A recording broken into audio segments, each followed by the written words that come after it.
David asked me a very fascinating question during the break, whether while certain markers are identified with certain branches of Hinduism, whether these markers overlap.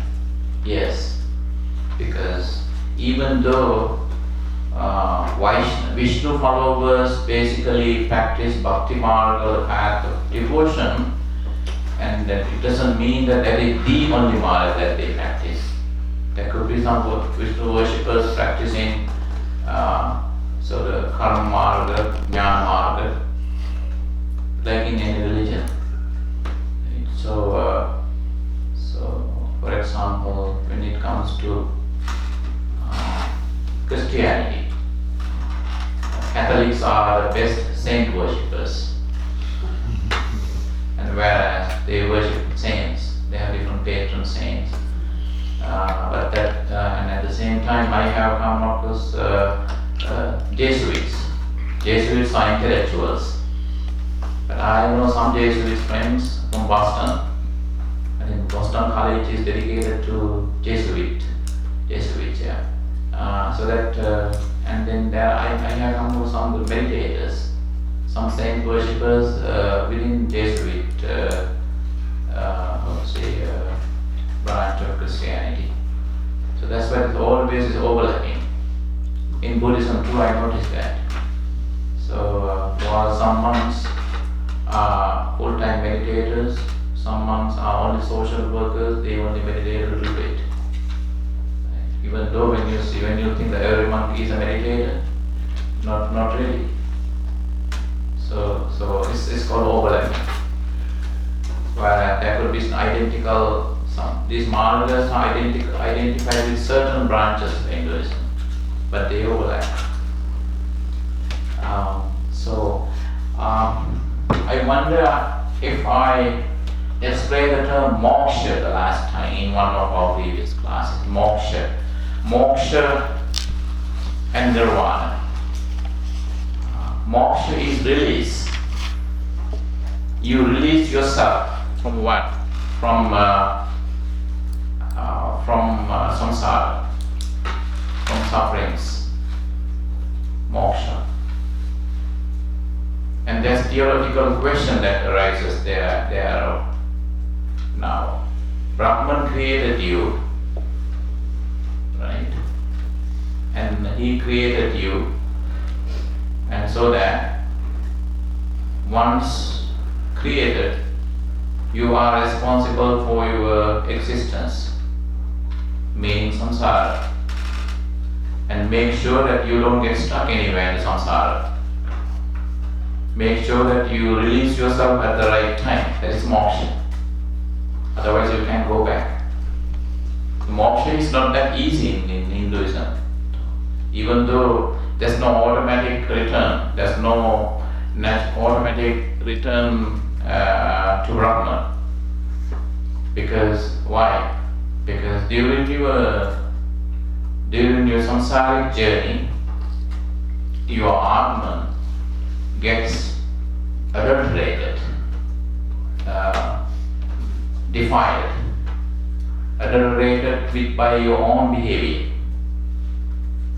So, and that is the mainstream basic idea that is acceptable to all the branches of Hinduism. Brahma created you, and since you were created, Brahma is not responsible for your behavior, your existence. Thanks a lot. It is your obligation. You are responsible for yourself. And in that sense, you use the teaching of karma in Hinduism. Ethical obligation. And then, so that's why, but for meditating Hindus, path of duty wouldn't help that much. And you can come across, because this class is more academic than spiritual. Right? I have to do the justice, and and I had to explain everything. It has to be factual. Now, when it comes to Buddhism also, while some monks believe that it is only through meditation that they can achieve nirvana, some monks, simply because you have your eyes closed 24/7, you cannot go nirvana. You have to help the people and the world as well. That's why they do social service. So you see these overlapping beliefs within Buddhism and within Hinduism, within any religion. It's very common. Those are this overlapping nature is one of the most salient characteristics of religion, any religion. Overlapping. So moksha is release. Pali word is moksha. It's similar to an English term, which is not good.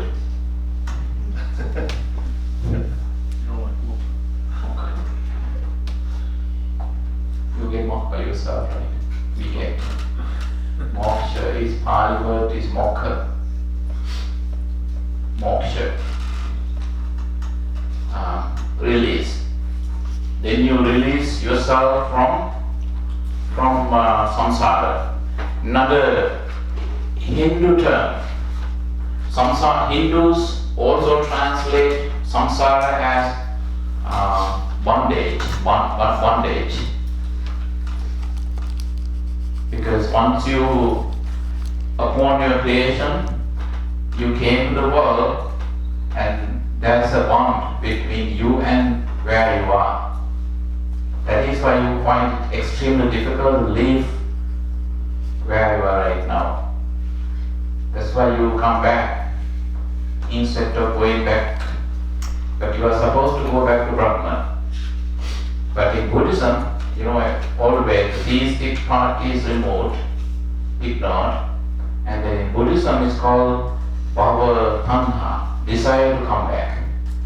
Because of your attachment to samsara, you feel like coming back. But we don't have that warning sign from a higher authority in Buddhism because there's no Brahman to oversee us. And if you like, it's up to you to come back, but make sure that you don't get trapped. So we are the authority of our own samsara. Whereas in Hinduism and theistic religion, there's another authority above. And you are responsible for yourself, you are responsible for him or her. Sometimes nowadays maybe I'm too close. Or referee. Is there a red light on there? Yeah. Okay. Okay. I'll be right back. There's one downstairs. Can I ask a question? Yes. I missed, you said Hindus also translate samsara as Bondage. Bondage. bondage? Yeah, bondage, yeah.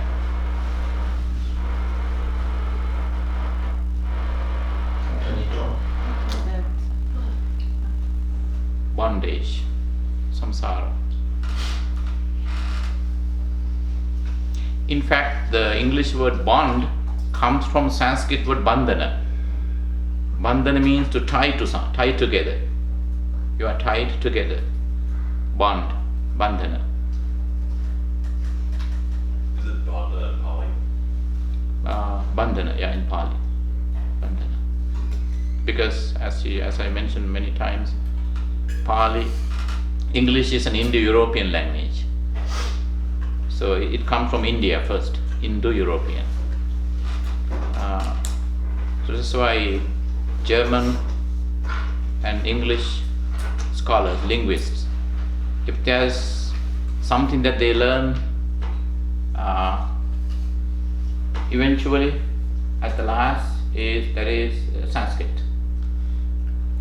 When you know Sanskrit, you can even trace the roots of certain most English terms.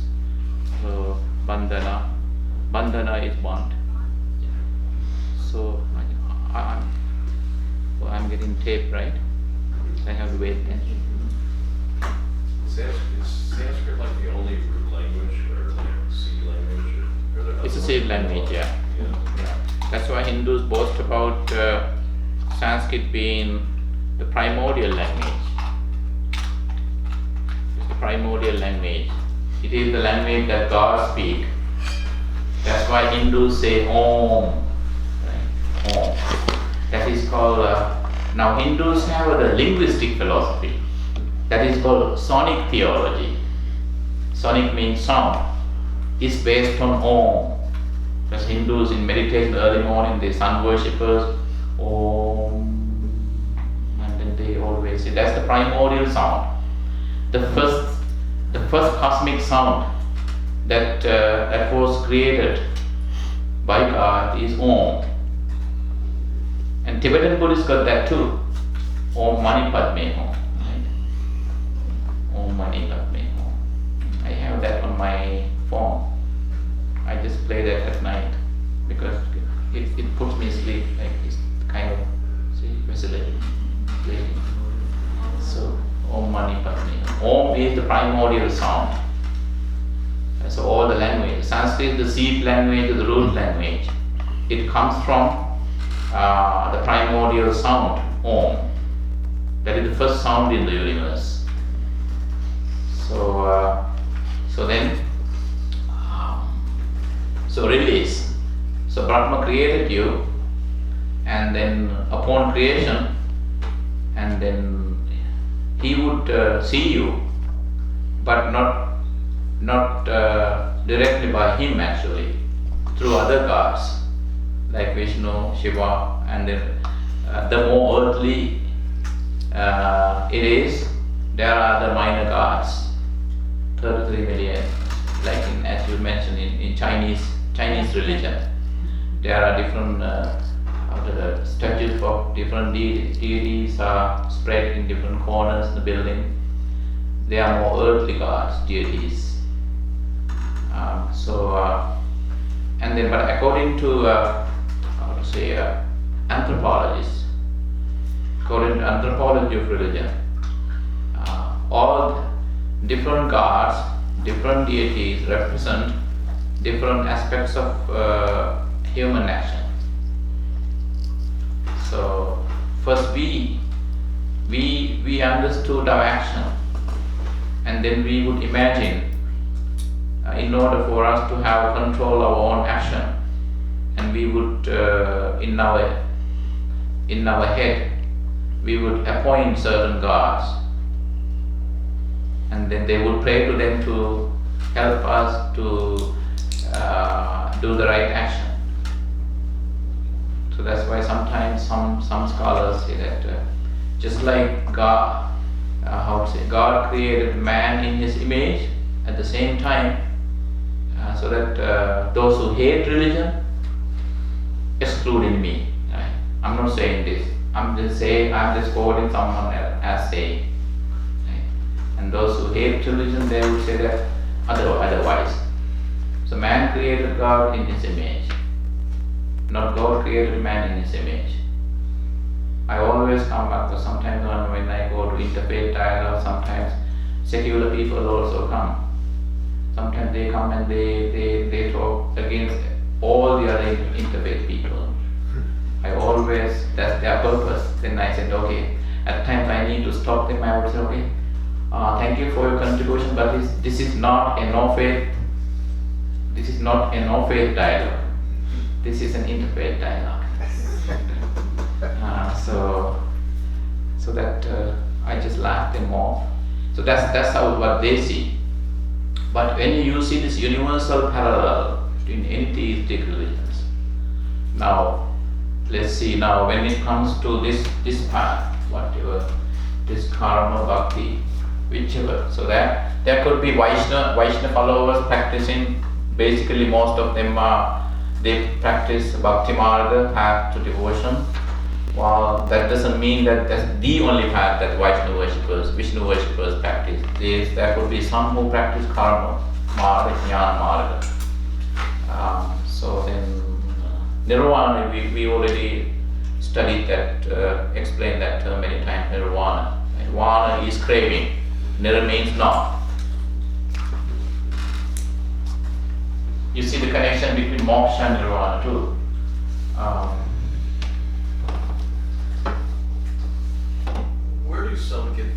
translation of nirvana as a cooling, like for like a rice cooling. That's from nir. Yeah, because vana is craving, which is like fire. Oh, yeah. Nir is to put that fire out.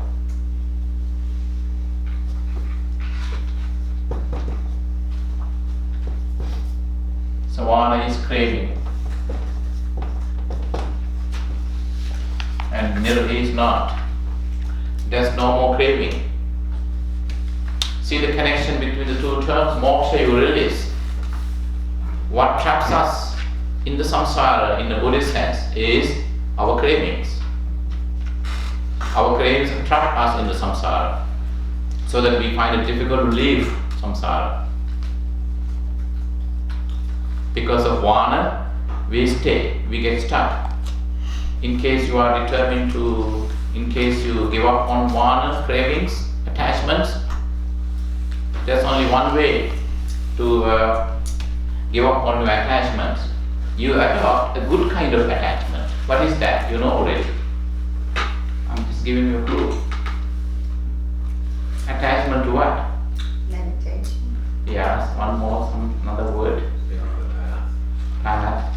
One word in Sanskrit Pali, which is also English now. Starting with B. Bodhi, Sattva. Sattva is attachment.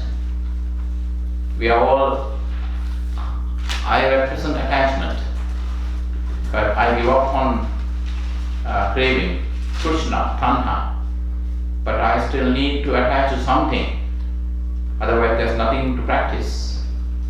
So that I make myself, I make myself attached, to keep attached to Bodhi, enlightenment. Enlightenment is the opposite of samsara. By that fact you release yourself. In that sense, nirvana and moksha mean the same. So, but that's when Hindus have these three. At times Hindus argue. There's lots of debates, argument among themselves as to which path is correct, the correct path. Is jnana, is karma, jnana or bhakti. But some Hindus, I know they practice all the three paths, little bit of everything. Like children say, little bit. One of my favorite restaurants in Florida is Little Bit Hungry. Every time they only get smaller portions. If you want a big meal, you are not supposed to go there. Those are a lot of craving are not supposed to be there. I go and they call Little Bit Hungry. So some Hindus practice a little bit of everything here. Marvelous. And then any more questions before I move to the Buddhism? So Hindus do believe in Nirvana? They do believe in Nirvana. So moksha leads to Nirvana. Moksha is the same thing. The same thing. It's same thing. But moksha is the same thing, but moksha gives you a better idea of what you are supposed to do. Like releasing. When you release yourself, that is your nirvana. Release from samsara. So Nirvana in Hinduism is reuniting With Brahman. Yeah. Yeah. That's why always, unless you know the backgrounds, remember sometimes when you go to English dictionary also, when you explain karma, nirvana, dharma, you say Hindu, Buddhist. You always come back with two different definitions. Because in Hinduism there is theistic connection, divine connection to nirvana, divine connection to karma, divine connection to samsara. Now, the last time we talked about bhakti, so that's why I thought I should not explain again, repeat again. Remember bhakti? We see two different terms, saddha, confidence, that blind faith or blind confidence, blind faith and reason faith, and then someone else called it verified faith. Yeah, it's verified faith. And then bhakti in Hinduism is similar resembles blind faith in Buddhism. But psychologically, blind faith is a natural tendency. It's quite natural. But reasoned faith or verified faith is purposeful. Unless you purposely cultivate your reasoned faith, verified faith, it will remain a blind faith. But Buddha doesn't recommend that and he recommends that you need to cultivate reasoned faith or rational faith out of the basic faith that is basically blind. Because simply, so this is when it comes to bhakti. Bhagavad Gita has a bit deeper connection with the book. Bhagavad Gita has a deeper connection with Vaishnavism, which promotes bhakti marga or path of devotion, bhakti. And I know some lot of Buddhists. Some Buddhists they only have bhakti. So that in case their bhakti is so deep that if you say that why you go to the temple 24/7 and they get angry. One of my uncles is like that.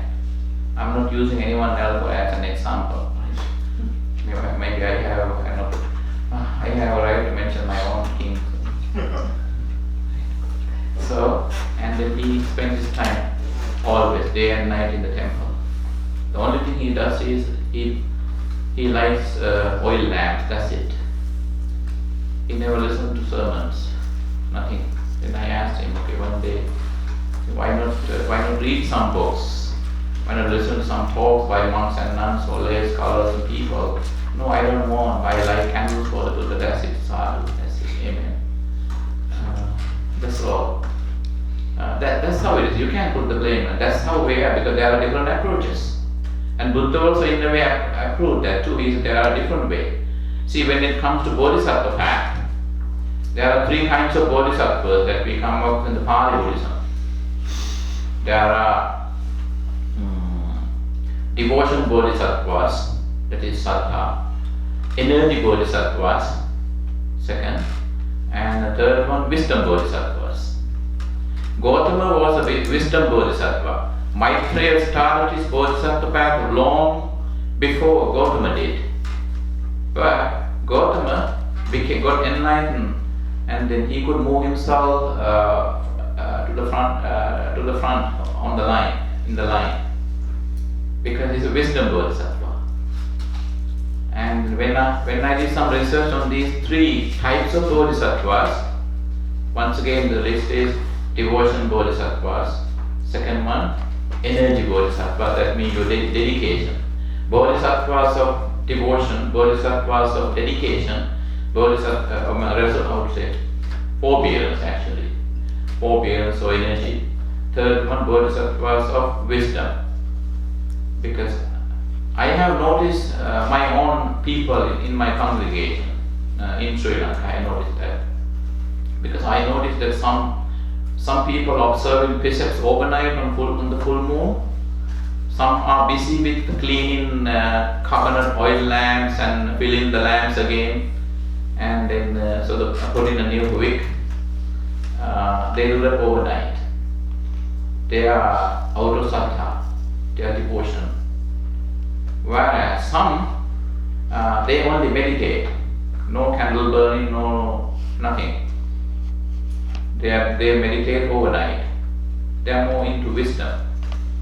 And there's another one, they are running here and there and asking people and taking notes overnight from people, learning, and they want journaling and everything, because they rush to learn the things.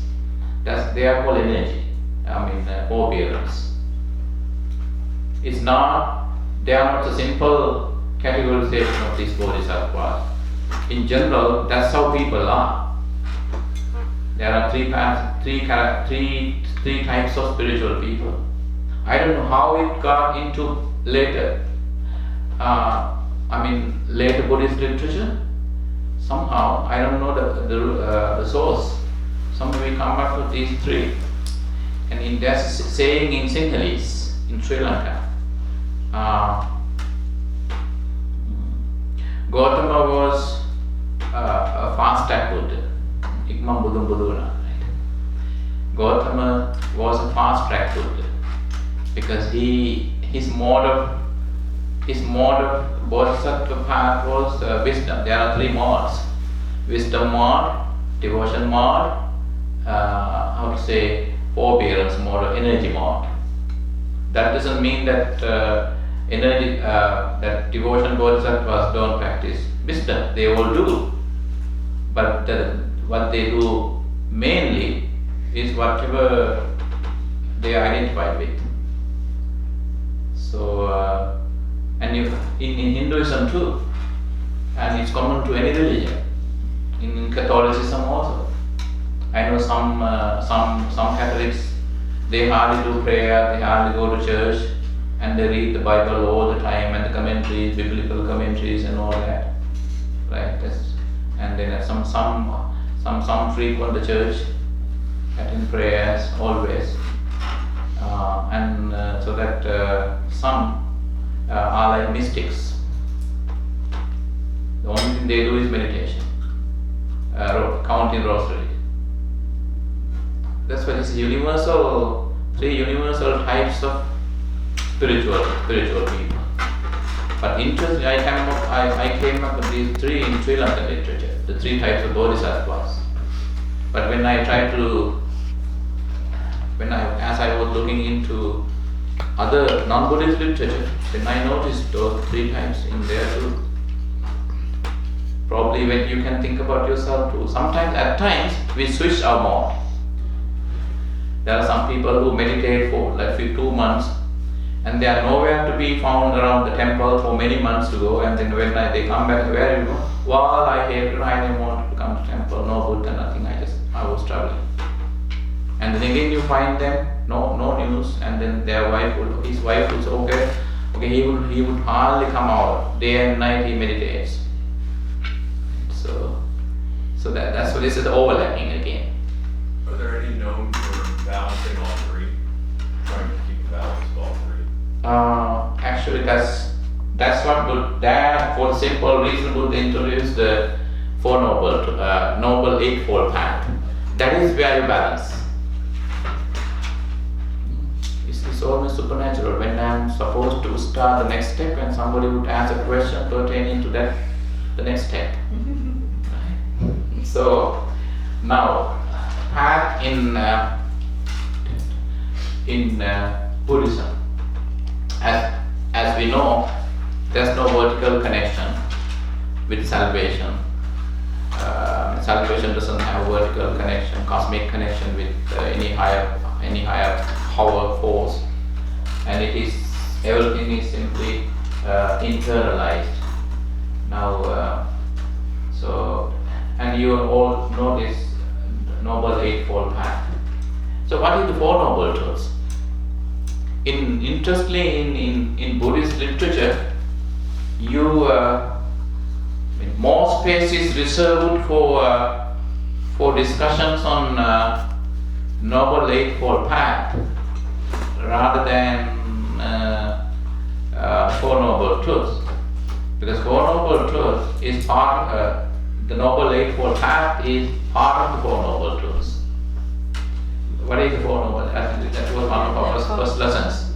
Suffering, reasonable Yeah, suffering, cause of suffering, extinction, extinction, path. and the path. Yeah, so that's the path. So what is more important is the path. First three are more like theoretical. That's why in Buddhism books, literature, more space is reserved to describe, to explain the path. So remember we said how we define Four Noble Truths. Again, we put them into two categories again. First and two are the problem, suffering and its cause, problem. The last two, the solution. we did mention that, right? The problem and the solution. So that's a problem. In order, circumstance. Yeah. In order to get our problem resolved, we need to look into trace the very root of the problem. So the first two truths are called the problem. The two truths of the problem. And second, and there's a solution there. But there's a way to the solution. And we also use a medical analogy in Buddhism. Now, in which sense? In Mahayana Buddhism, we worship Vaisajya Guru. Vaisajya in Sanskrit, Bhesajya in Pali, medicine Buddha. Medicine Buddha represents, medicine Buddha is understood in light of that medical analogy. Okay, I am sick, I am ill, and then when I go to my doctor, and he would, he would see and he would trace the very root, and he would look at the symptoms, and he would diagnose me. And after diagnosing me, he would say what made me sick. That is the first truth. That's the problem. And then what happens? The doctor would prescribe me some antibiotics or any pills. So why? Because I need to recover. So I wouldn't be able to recover unless I stick to the prescription. I had to put myself on the prescription as recommended by my doctor. So the recovery and the prescription represents solution. So illness and its root cause, recovery and prescription. That medical analogy, some people that this medical analogy is a late addition to the treatment. No, it happens in Sanskrit text, Buddhist text. Wherever you come up to the definition of medicine Buddha. So karma is gone, jnana is gone. No more paths, okay.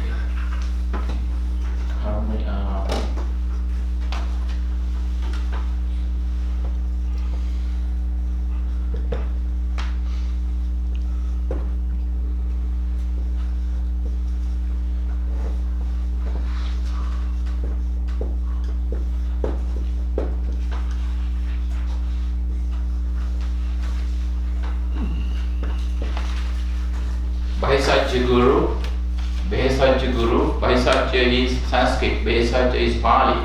Medicine Buddha. Guru is a teacher. You know that medicine Buddha would have his swastika on his, not Hitler's swastika, it's the other way around, opposite. I think Hitler's swastika is anti-clockwise, right? This is so the different swastikas. So what the swastika described in medicine Buddha? 4 things that you already know. Metta, Karuna, Mudita and Upeksha. That you radiate towards yourself and the world, thereby you heal yourself and the whole world. That's why you do swastika on Buddha's, medicine Buddha chest. That's the medicine. When you live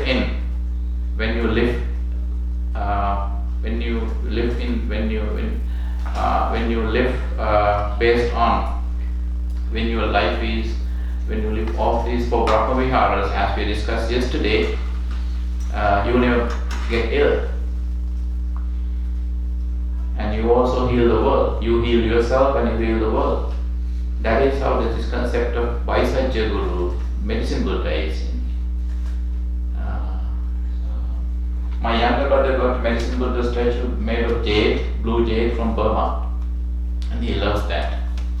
And the head monk of the temple and where he got it. I never had the medicine Buddha.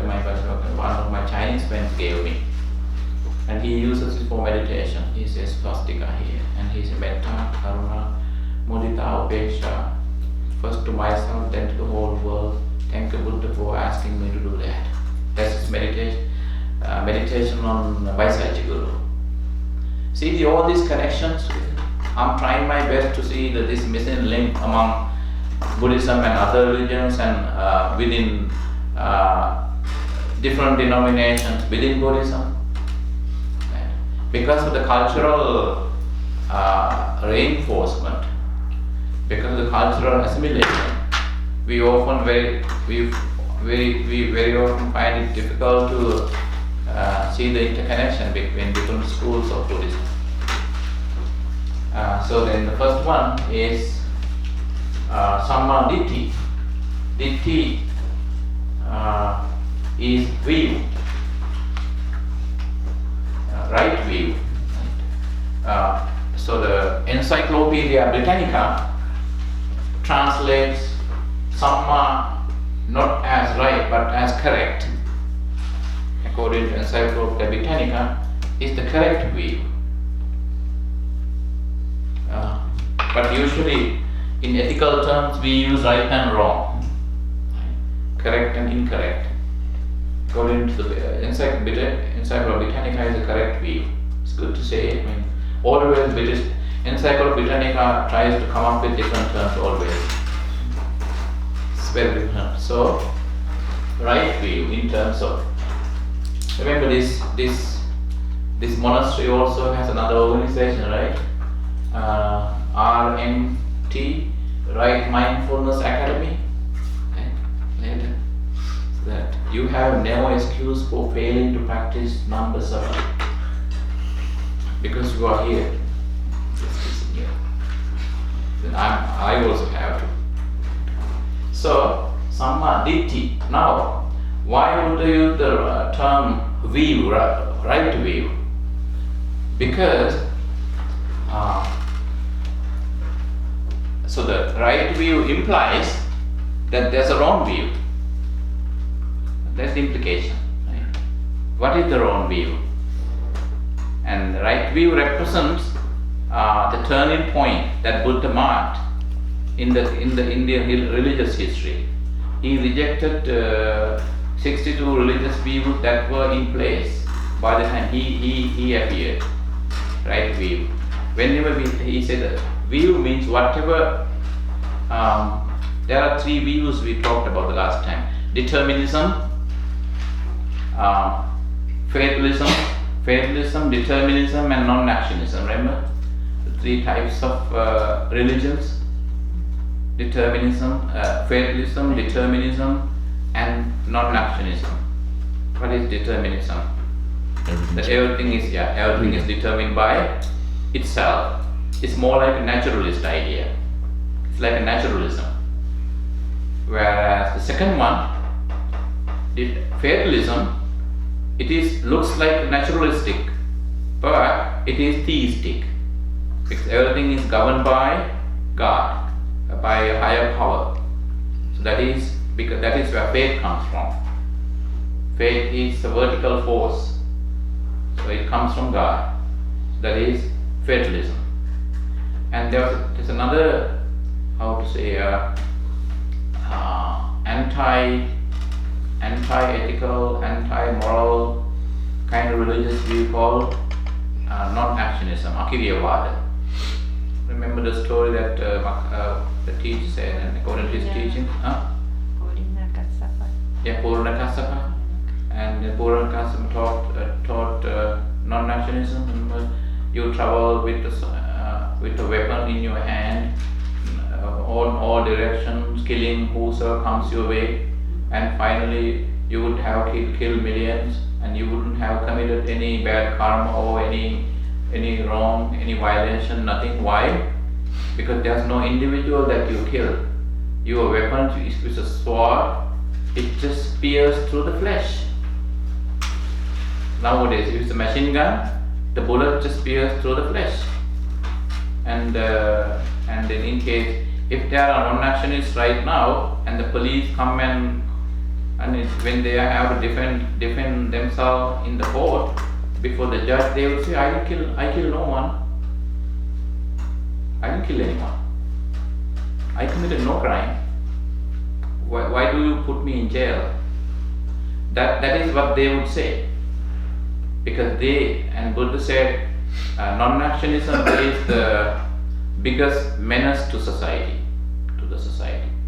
because they reject guilt. And at that point, fatalistic people, and in fatalism, people have guilt. Why? They are guilty of their action because of someone else from above looking at them. That's why I asked an improper question, which is better, determinism or fatalism. I put you in trouble by asking such a question, it was a wrong question. I just asked just to teach you, and somehow almost everybody nodded to my saying that okay, fatalism is way better than determinism. Because in determinism, you take care of everything by yourself, and no one else will tell you. In many respects, faith could serve as a mode of relief to us, as a channel of relief.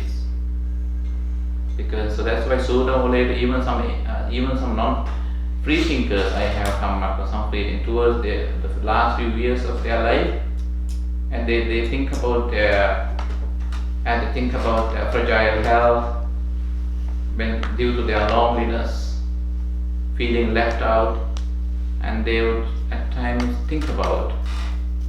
I happen to counsel like maybe 40 over people up to this moment in my life. Some people say, remember like 10 years ago you said that if you meditate so that you can die a peaceful death so that you wouldn't go to hell, something, did you say that, right? That's what they would ask me. And I would feel very empathetic to them. That's when I know that they need some help. But I wouldn't rush to say it is a religious idea or something. Okay, yes sir, yes ma'am, let's meditate together. So because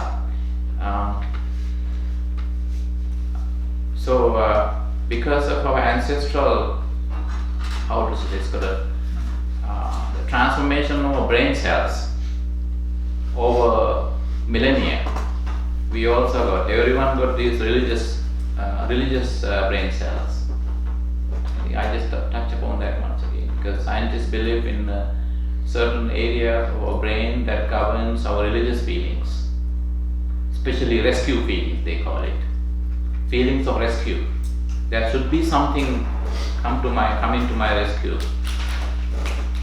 So that is neurologically and scientifically also. We have brain cells that govern our spiritual ideas, spiritual feelings. So when it comes to view at this point means, and by right view, by introducing right view, Buddha rejected those three ideas. So because and the second one, sankappa, intention. That directly corresponds to what? First one corresponds to the Buddha's idea. Buddha rejects on three universal types of religion that were in place during his time. Second one corresponds to intention, karma. So I'm explaining the Noble Eightfold Path in a different sense, because otherwise, do you know what it is, and you come across different definitions in abundance on the internet. You can Google for them. I simply want to show why. So the doctrinal basis, religious basis of these 8 elements of the Noble elements of the path. Intention means at this point samma sankappa. So that when you are having the right intention, you can save yourself. Because when the intention is wrong, for example, now see that you are organizing a charity event, and then your intention is to grab some money out of the funds that you collect. Action is good. Apparently, it's a good action, right intention. It looks like people would need that. What if you siphon out the money out? Grab some money from the funds that you collect. Even if others don't notice it, and people who still appreciate you, admire your action, so that and then you wouldn't even if you don't present the budget, income and expenses reports, and people would still trust you. But in a spiritual sense, you are guilty, right? Just one example. Why I say that? Because I work with some people in jail, those who committed tax fraud, those who were busted by IRS.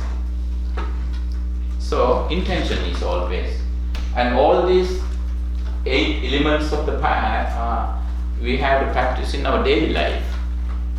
There's no specific time to practice them, because they are intertwined with our ethical obligation, moral obligation, social obligations, personal care, and all that, daily life.